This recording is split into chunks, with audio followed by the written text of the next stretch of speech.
kayo. Ay, Kanina pa po kayo Opo. paikot-ikot. Hello po, magandang hapon po. Ito po, kilala niyo po ba si Tita Vicky?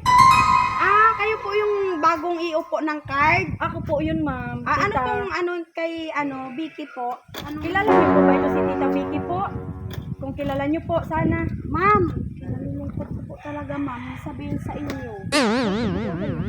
Yapak ma'am. 6 feet below the ground po yan. Nakakalungkot naman po eh. Pero sayang kasi, siya yung naaprubahan dito sa sa loan. Doon po ma'am? Opo. Apelyido ma'am ni Vicky ma'am na hindi nyo po na Galvero po. Naku ma'am! Opo.